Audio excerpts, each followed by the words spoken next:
In 1845, the Irish potato crop was hit by an unknown blight that would have looked much like what we're seeing right here. The estimates are that the blight took out anywhere from 25 to 50% of the Irish crop. The following year, in 1846, it's estimated that they lost 75% of all their potatoes. At the time, they had no idea what was causing the blight, but that disease, combined with other cultural and economic factors, resulted in the Great Irish Potato Famine.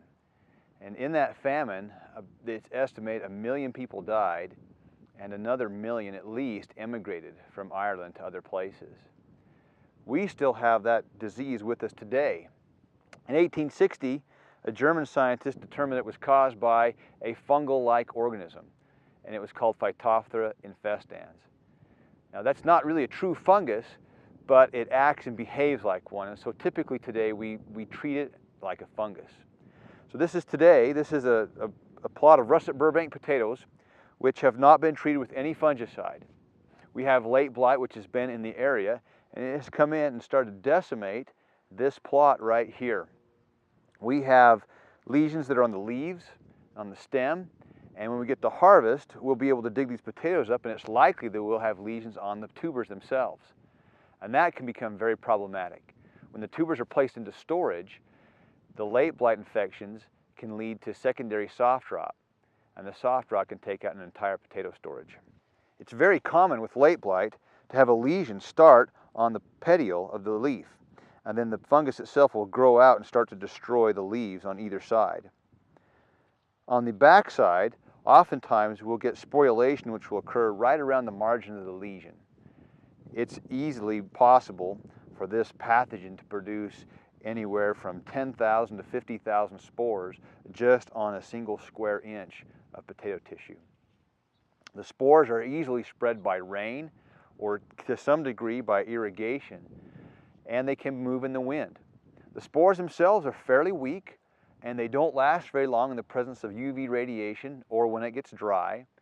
But when we have storm fronts come through and the humidity increases and the sun's blocked out, those spores can last much longer. When the spores fall down on the soil and they get in the soil, they can last for up to a week. The pathogen can also cause lesions on the stem, and those stem lesions are much more maybe important to the epidemic than the leaf lesions, with respect that they will last much longer. So if we go through periods of hot, dry weather, the late blight almost goes dormant. I mean, not quite, it's still growing, but not as fast. And some of those leaf lesions will die and the leaves will fall off, and when the leaves die, the pathogen dies. The stem lesions can stay active for as long as that stem is viable. Here's an example of one of the stem lesions of Phytophthora infestans. It's this darkened area from here to here. And so this lesion has the possibility to produce spores, which could then wash down the soil and infect tubers for the life of this vine. Now, on this side, we have potato plants which have been protected with fungicide sprays. So in this area, we have different treatments, where some have been sprayed on a 7-day schedule and others on a 14-day schedule. And what we have seen so far is that the plants that have been treated every 7 days have almost no late blight in them.